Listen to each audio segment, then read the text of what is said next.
A propósito de un caso de neurosis obsesiva, también conocido como el caso de El hombre de las ratas, aparece en el volumen 10 de las obras completas de Sigmund Freud, publicado por primera vez en el año de 1909.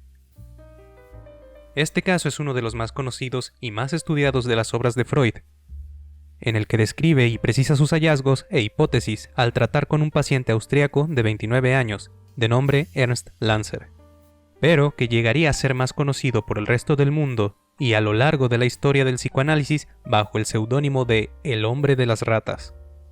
Sobre todo, ya que no fue sino hasta tiempos relativamente recientes que se descubrió su verdadera identidad. El caso fue primero llevado por un colega de Freud, de la Universidad de Viena, el psiquiatra Julius von Wagner-Jauregg. Y cabe destacar que por aquel entonces, Freud aún no había publicado ningún caso de éxito de sus postulados e hipótesis en la práctica médica, por lo que Freud se vio forzado entonces a publicar un artículo por mera presión autoimpuesta, por mostrarle al mundo los prometedores resultados terapéuticos que sus modelos teóricos y técnicos eran capaces de conseguir. Así pues, para mediados de 1908, ya se había comunicado el historial del caso de Ernst dentro del primer Congreso Internacional Psicoanalítico en Salzburg, Austria. De tal modo que entre la fecha del primer contacto entre Freud y Ernst y la publicación del reporte del caso clínico, transcurrieron aproximadamente 9 meses solamente, por lo que se podría llegar a argumentar que algunas de las conclusiones sobre los síntomas del paciente a las que Freud llegó quizás fueron algo apresuradas y o erróneas inclusivemente. Ernst era un abogado de 29 años que se recibió como doctor en Derecho. Él empezó a estudiar dicha carrera a la edad de 20 y tuvo que pausar sus estudios profesionales en distintos momentos debido a los problemas que lo aquejaban. Su padre fue un militar de estatus socioeconómico bajo, mientras que su madre pertenecía a la burguesía y estaba bastante bien acomodada. Acudió a Freud por primera vez el 1 de octubre de 1907. Ernst llegó a la consulta de Freud porque notaba que tenía patrones obsesivos muy marcados desde su niñez, así como temores recurrentes de que pudiese llegar a ocurrirle algo malo a sus seres queridos, especialmente a su amada y a su padre, además de que presentaba episodios de ansiedad bastante recurrentes. Entre los primeros hallazgos que salieron a flote en la consulta, tenemos que Ernst señala que a partir de 4 años atrás se ha visto afligido por malestares tales como temores, impulsos y prohibiciones, mismos que según él le han costado tiempo valioso de su vida. Estos síntomas son aquellos de una neurosis obsesiva típica, tal como era descrita por aquel entonces por el saber psiquiátrico clásico. Aunque el diagnóstico de este caso parece simple a primera vista, resulta tornarse muy complejo conforme se adentra uno en los mecanismos obsesivos del sujeto, especialmente desde la lectura e interpretación que Freud hace de ellos. Ernst le comentó a Freud al acudir a él que necesitaba hacerse con un certificado a forma de pagaré, con el propósito de devolver un dinero que un militar le había prestado. En cuestión, se refería Ernst a este militar como el teniente A. Dicha cantidad que le debía era menor a 4 coronas, y para Freud esto resultó algo irrisorio, puesto que el teniente en cuestión no le pidió que hiciera eso, como se sabría más tarde. Era Ernst quien se autoimpuso ese mandato exagerado, aunque en el transcurso del tratamiento cobraría algo de sentido el por qué para el sujeto esto era algo sumamente preocupante. En la segunda sesión, Ernst le relató a Freud sobre un particular método de tortura, que llegó a sus oídos en su tiempo de servicio militar por parte de algún alto rango, a quien Ernst se refería en aquel entonces como Capitán Cruel. Dicho método consistía en introducir ratas vivas dentro del recto de la víctima. De ahí el famoso nombre del caso de El hombre de las ratas. Aunque cabe destacar que esta no era la única mención en el caso del término rata por parte de Ernst. También usó el término para referirse a su padre en un momento, al narrar que éste tenía problemas de adicción a las apuestas. Y es aquí mismo que Ernst confiesa que la deuda original por la que había llegado a su consulta era realmente un relato de su padre de cuando era militar, ya que fue a él a quien le habían prestado dinero y le habían dicho que debía devolverlo o perdería su honor, y que en realidad Ernst no le debía dinero a ningún teniente, pero sí a una señora del correo.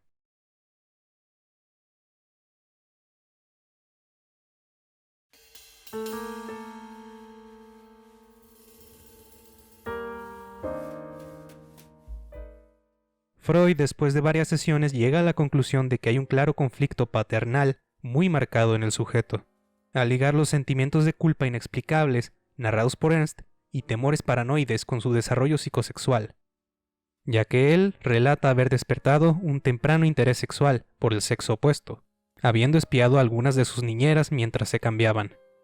Otro de los elementos posteriores que Freud identificó fue que el padre de Ernst una vez lo descubrió masturbándose y lo castigó por ello, lo que llevó a Ernst a enojarse mucho con él e insultarlo y maldecirlo con todos los insultos que él conocía y sirviéndose a sí mismo de palabras que realmente no eran insultos, tales como silla, libro, mesa, entre otros.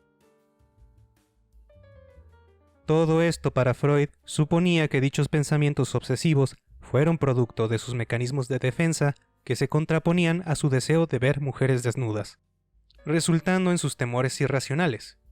Esta primera hipótesis de Freud fue cobrando más peso al hilar los puntos. Por un lado, se tenía la idea delirante de que sus padres sabían sobre sus impulsos sexuales tempranos, y era delirante porque sus padres nunca confirmaron ni negaron dicho hecho ante él, por lo que esa conclusión fue meramente de su fabricación inconsciente.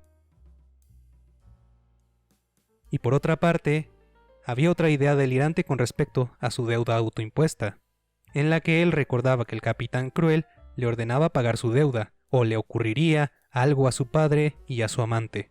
Y esta ideación también resulta ser delirante porque, primero, el capitán Cruel nunca le ordenó eso, y segundo, porque su padre, para ese entonces, ya había fallecido. Lacan ahonda en esta particularidad del caso al decir que no era un delirio producto de la imaginación como tal, sino un esfuerzo calculado por crear un sistema que le permita evitar la verdad y realidad de su goce. Por lo cual, al poner en jaque lo real contra lo irreal e imposible, e intentar hacer de un falso un verdadero, se crea en el sujeto la angustia, por lo que lo adjudica más bien a un estado de trance. Pero estas no fueron las únicas ideas delirantes sobre las que Ernst le hablaría a Freud.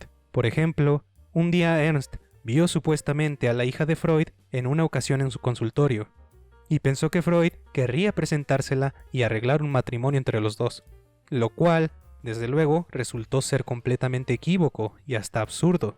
Pero Ernst lo creyó fervientemente y llegó a sentir cierto recelo y desprecio por Freud debido a ello.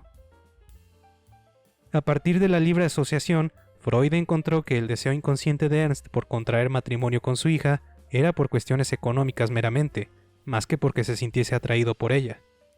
Esto tiene algo de sentido si observamos la relación de sus padres. Por un lado, tienes al padre, militar, pero pobre, y por otro lado, a la madre, que era parte de la alta sociedad. En otra ocasión, le habló de que había visto a una mujer de noche, y creyó que se trataba de una prostituta. Pero por algún motivo, él creyó que su primo se encontraba dentro de esa mujer, entre otras cosas que resultan incluso más bizarras, pero siempre mezclando elementos de la realidad cotidiana con ideas delirantes e irreales.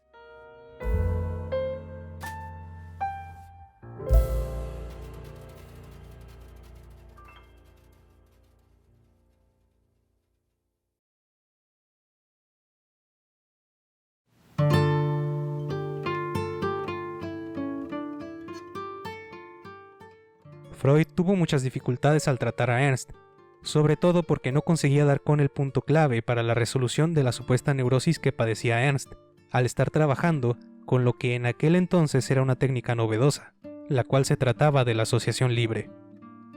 Freud se sirvió de esta técnica a lo largo del tratamiento para evocar los recuerdos reprimidos de la infancia de Ernst, mismos que se iban mezclando con las variadas ideaciones delirantes que iba añadiendo sesión con sesión. El tratamiento, según Freud, duró 1 año aproximadamente y concluyó con la publicación de los resultados del caso, mismos que fueron publicados por Freud en 1909. En ellos mencionaba que se había logrado resolver el problema principal que lo aquejaba, siendo la obsesión, y más específicamente, la obsesión por el castigo. Posteriormente, en una nota añadida por el mismo Freud, él asegura que el tratamiento fue completamente exitoso, pero que desgraciadamente Ernst falleció durante la Primera Guerra Mundial. Desde luego, al tratarse de un caso tan complicado y controversial, aunado a las circunstancias contemporáneas en las que se encontraba por aquel entonces Freud en torno a sus propuestas teóricas y prácticas con la introducción del psicoanálisis formalmente, han llevado a muchos autores a criticar tanto el diagnóstico como la interpretación del caso por parte de Freud, entre los que destacan Patrick Mahoney, quien asegura que Freud pudo haber exagerado muchos aspectos del caso en pro de hacer más indiscutible la eficacia de sus novedosas técnicas, además de señalar que hay muchas omisiones de información dentro del caso y la poca mención y énfasis de la madre del sujeto. Otro de los críticos del caso es Peter Gay, quien pone en tela de juicio la relevancia del caso como tal y sus aportaciones tanto para el psicoanálisis como para la psicología.